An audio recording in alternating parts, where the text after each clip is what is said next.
Hi, welcome back. I just wanted to say thanks for bearing with me. I'm sorry I haven't posted anything in the past, couple week. I'm not really sure how long it's been. I have had a very busy past couple of weeks. I worked Monday through Friday, like almost 9-hour shifts each day. Last week, or the week before last week, then on Friday I drove down to San Diego for a dental course for work. Went there from like 8 to 5 Saturday and Sunday, and then drove back to work Monday through Friday of this past week. So I've been very burnt out and tired, so I had to just kind of take some time for myself and recharge and everything, because I've already been dealing with some burnout from passing my recent externship, but I passed, so there's that. But yeah, so I just wanted to say thanks for bearing with me. Today I wanted to make a video about kind of my journey through veterinary medicine, how I got started, and how I kind of got to where I am right now. And let's go ahead and get into it. So as a child, I always knew I wanted to be a vet. I worked with animals all the time because we had sort of like a small farm situation, and we had horses, and that was my main interest, was horses. So I wanted to be a equine vet and go into that. I lived in a really rural area, so I didn't get to shadow any vets or anything like that. So when I graduated high school, I moved to Utah and went to school there for about a year. I got a job at a animal hospital that was a small animal and exotics hospital in Utah, and worked as like a receptionist, and I did some like tech assist stuff like holding TPRs, soaping, things like that. That's kind of like the extent of what I did. But while I was going to school my first year, I was in pre-vet. I went to the University of Utah for about a year, and the high school I went to, there was about 300 kids total in my high school, maybe a little bit more, like 350, and there were sometimes 200 kids in each one of my classes at the university. So it's quite a shock. I grew up in a very, very small town, so, that kind of shocked me a little bit. I realized that people weren't really watching me, or like I wasn't really being graded on attendance. I was like, maybe I'll miss a class or two, and then I wouldn't go for weeks, and then, I didn't show up for my finals, and so I got, F's in every single class my first semester. And then my second semester, I definitely tried harder. I was on academic probation, but I still didn't do great enough to bring my GPA up enough. So I had a total of 0.4 GPA. So that's great. I decided to take a break. At this point, I'd been working at the animal hospital for almost a year, and I was just realizing that I was just kind of discouraged overall, because they did not practice the best medicine. They were all very shallow, mean people.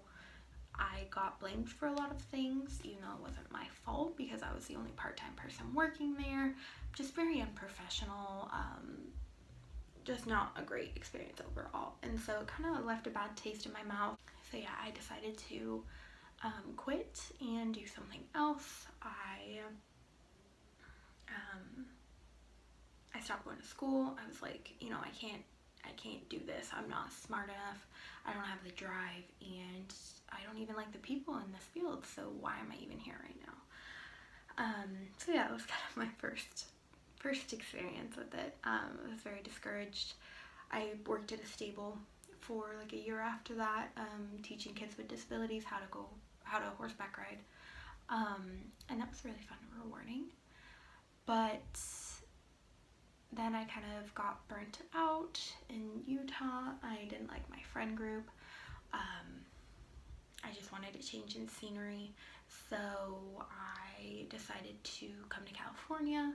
I found a town here that I really liked. I visited for a week and then moved 3 weeks later, so it's very spur of the moment sort of thing. When I got here, I was like, I want to go to college for like astrophysics. That's what I was really interested in at the time. And I was like, oh, like there's a university here who has a great program for that. I'll get residency, and how about I just apply as a veterinary receptionist, because I know how to do that. So, it'll be something easy that I can, get a job with really easily. So I applied to a couple of different places here, and I heard back from one, went and did an interview, and then did like an on the floor interview, which is where you basically like shadow and just watch the way things work. And I loved it. I love the people. I love the environment. There was a very homey feeling to this hospital because it'd been there for a very long time. We're celebrating our 60th year this year, so very exciting. But yeah, so I loved it and I got hired. So I worked as a receptionist, and yeah, that's how I started again. This hospital is AHA accredited, and for those of you who don't know what that means, extra like standard you hold yourself to, and so like the highest of highest standards are AHA hospitals. So yeah, we are AHA accredited. We have several doctors and people, including myself, that are fear-free certified. Even receptionists, they're receptionist fear-free certified. So yeah, we definitely put our best foot forward. And it's kind of like one of the practices that's like more on the new edge of veterinary medicine, if you know what I mean. Like they try to stay up to date with techniques and standards, and each one of us has to do CE every year. Even the people who aren't techs or tech assists, still we have to do CE every year and continue to learn. And they have like lunch and learns with like information about like food, like prescription foods, medications, ear problems, like just they kind of really want us to be more educated and more aware of everything. So yeah, I really enjoy this practice. I started working there in August of like 2017, I think. Yeah. So I started working there in August of 2017. I just realized that 2 days ago was my 2-year mark. So that's great. But yeah, I started as a receptionist, and I just like went above and beyond, and I was just excelling, and I was just really taking initiative and like, rolling with everything, and really eager to learn and just adding more and more onto my plate. I took home a Plum's veterinary handbook and wrote a bunch of flashcards on the prescriptions that we have, most of the prescriptions at our hospital, along with the prescription diets, and like all of these different things, so that if clients asked me questions like about Bravecto or Simparica or Sentinel, I know how to answer. And so I was just doing things like that, where it's just like above and beyond. I was reading all of our handouts. I was making sure I had really good client information. And I sort of got bored with it after a point, probably about like December. I was just like, I want to do more. I want to keep growing. I want to like keep doing more in this field, and I'm just really enjoying it, and it's really like helping me thrive right now. So I had talked to my practice manager. In May in April we were doing our reviews, and I was like, hey, I'm really thinking about going to school to become a veterinary technician and register myself. Would you guys like support me in that? Do you think that the bosses would be okay with that and like support me and help give me the environment I need in order to grow? And she was like, yeah, absolutely. Because there's definitely like a shortage of RVTs at our practice and in the area right now. So yeah, I started going to school in June of 2018, and so I've been going to school for like 14 months now. 14 months. Yeah, And then I was working as a receptionist, and I was doing my first semester at Penn Foster. I decided on Penn Foster because I had looked into a couple of other schools and kind of started their curriculum, and it was just like hard to follow. The online portals weren't very helpful. I guess I should go back and say that I chose online school because the area that I'm in, the closest like tech college that you learn hands-on is like an hour and a half away, so that wasn't gonna happen. I wanted to work full-time and kind of do school on my own time because I'm a very self-driven person, so I could take initiative by myself and really push myself in school. So programs that I'd found just weren't to my liking, kind of hard to follow. The portals were like all over the place, hard to like find where I needed to go for certain things, and so I just kind of stumbled upon Penn Foster, and there wasn't a lot of reviews or videos or people talking about the tech program, and everything that was, it was like all good things. So I was like, this seems a little skeptical, and it just sounds so good to, like, I didn't think it was true. So I signed up like literally in the middle of the night and was like, okay, let's give it a shot. Like, I'll get a refund if I don't do any of the schoolwork. And I was like looking at all of the coursework and the program and everything, and I was just amazed. So I kind of went full throttle. I finished my first semester. I like finished all of my coursework in the end of September, and then had finished all my finals and had all my final grades and moved on by December. So it took kind of a couple months to get that rolling. I also took some time to like study and everything because I was a little nervous about the proctored exams. I did the written exams, like having a actual physical proctor there with you, and I passed and I got all A's my first semester, and so that was really exciting. And once I got all A's, I went up to my bosses and I was like, hey, I'm ready to go into the back, because I was working as a receptionist up till this point. Because they were a little skeptical, you know. They're like, a lot of people say they want to go to tech school. Like, can she really hack it? Like, does she have the skills? Is she really going to push herself? And I was coming in on my days off to monitor anesthesia because I wanted to know what it was like. I remember I came in on a Saturday one week on my day off and did like a shadow day, though I was like really working, because I wanted to like make sure that it was something I wanted because of my previous history. I didn't want to say, you know, I want to go to school for this and I want to do this, and then I start doing it and I'm like, oh god, this is awful.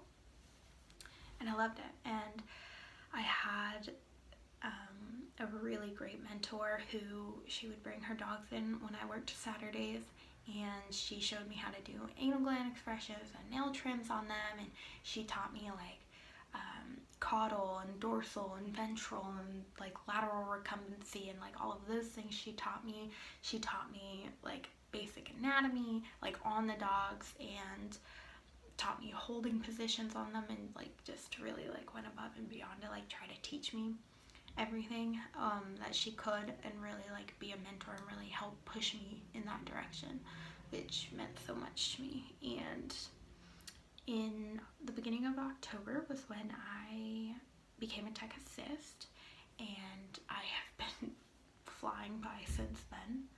I don't even remember the first time I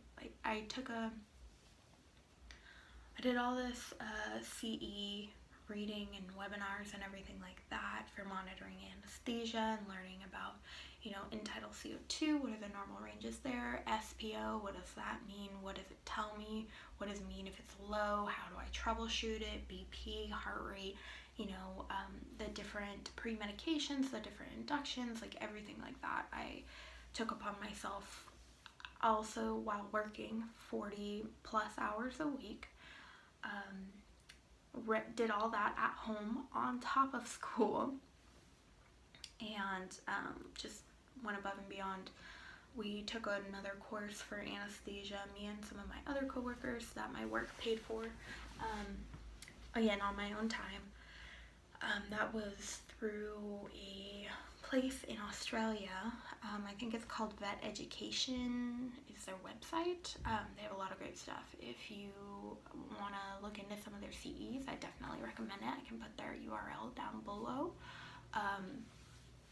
But yeah, so I took a lot of initiative outside of work while also going to school and while also working full-time to move forward quicker, because I wanted to help as much as I could.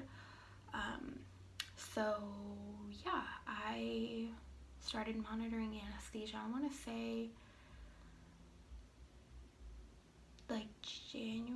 December, sometime in December was when I started monitoring, and I became better and better at it, and by I want to say May I was doing it routinely. Maybe April or May I was doing it routinely, several times a week, which is crazy and amazing. And I place IV catheters, I do blood draws, I do ear cytologies, I do the basic stuff, nail trims, anal glands, restraining, sedation procedures, things like that. I just finished my first externship and I learned how to place bandages, which I freaking love. That's a lot of fun. I really enjoy that. And at our practice, we don't really let techs or tech assists place bandages unless they know how. So it's pretty cool because I'm trusted now to be able to place bandages. But yeah, so that's kind of my story.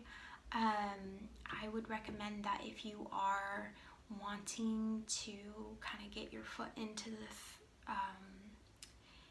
field and you want to try to be a tech assist, or you want to go to school to be an RVT or CVT or LVT or whatever they call it where you are, I would definitely recommend a shadow first. It's definitely really hard work, emotionally, physically, mentally. It's really exhausting, but I love it. And I've always been sort of a caretaker, and this job has just kind of given me the perfect kind of canvas for me to be able to care for these patients and work hard and be smart and use my knowledge and help other people and try to help lead other people. And so it's been a lot of fun, but it's definitely very hard and it's easy to be burnt out. So that's another thing I would say is make sure you take time for yourself when you're trying to do this, and especially if you're trying to go to school and work at the same time. That can be really exhausting. So just respect yourself, respect your own boundaries. If you're starting to feel burnt out, I would definitely take a break, even if it's just a week, even if it's just a day where you have a nice bath and buy yourself a nice bath bomb, or put on a facial mask and listen to good music and do some reading for fun, or take a walk or go on a hike. Just little self-care things go a long way, because it's kind of you can't fill other people's cups if your cup is empty. And that's something that I really live by, because I do give so much to my patients and I give so much to my coworkers and I give so much to my bosses that I really have to set boundaries, hard boundaries about myself and caring for myself and making sure that I have the love and the support and the care to spread for other people. So that's definitely something I would keep in mind too. But I do want to make another video about burnout, kind of self-care things that I do for myself, and how you can kind of build a good basis of that while being so busy. Yeah, but I would love to hear how you guys got into veterinary medicine, or if there's anything else specific you guys would like to hear me talk about. You can let me know on Instagram, or on the comments below. It's totally fine. But yeah, let me know what you thought about this video, and feel free to like and subscribe, and I'm really excited to have a lot more content coming out for you guys. Alright, I hope you have a good day. Bye bye.